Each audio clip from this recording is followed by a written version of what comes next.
Hello दोस्तों, राधे राधे, प्रणाम, जय श्री राम। मैं प्रियंका पांडे आप लोग के बीच बहुत ही प्यारा सा श्री कृष्ण जन्म का सोहर गीत प्रस्तुत कर रही हूँ।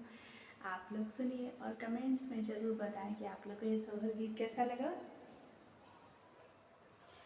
श्याम बरन मान मोहन कमल दल लोचन हो, ललनारुण चून बजे पए जनिया सुदा जी के अंगना हो।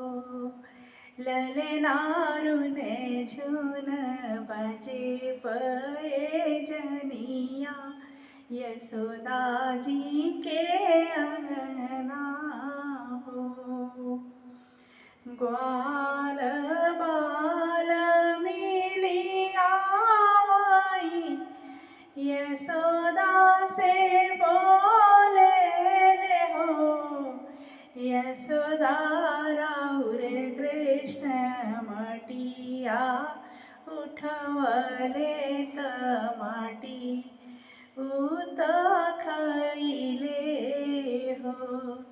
यशोदा राउर कृष्ण मटिया उठवले त माटी भोजन खैले हो।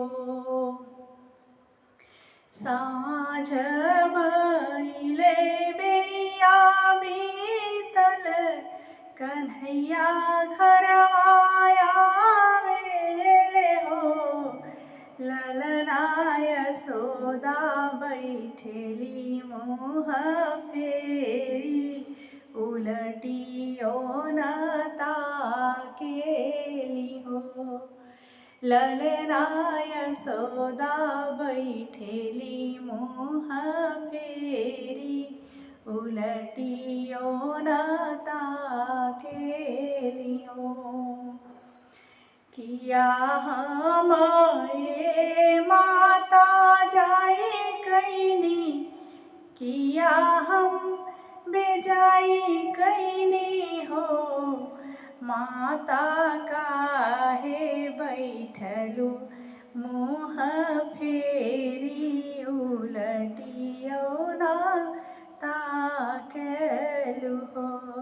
माया काहे बैठलू मुँह फेरी उलटियो ना ताकलू हो।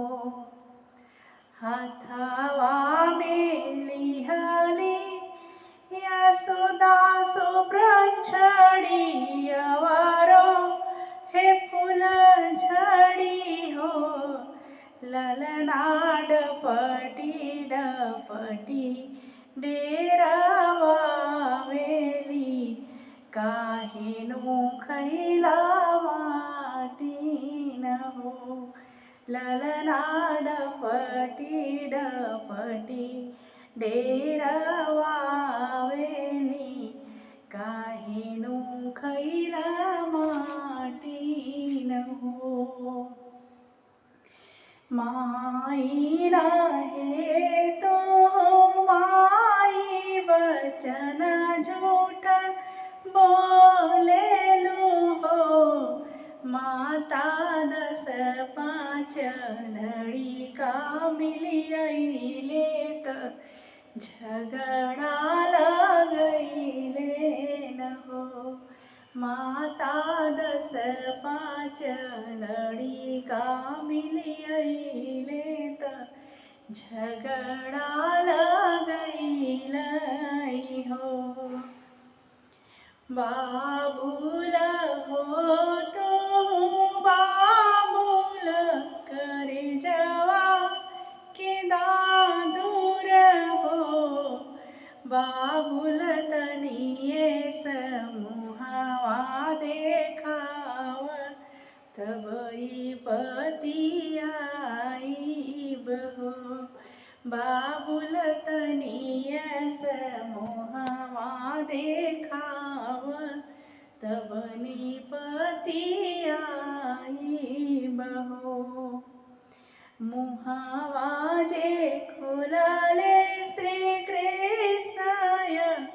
सोदाजी डेराई गईनी हो, ललना लौके लागल तीनो तीर लोक, यशोदाजी डेराई गईनी हो, ललना लौके लागे चाँद सूरजवा, यशोदाजी डेराई गईनी हो.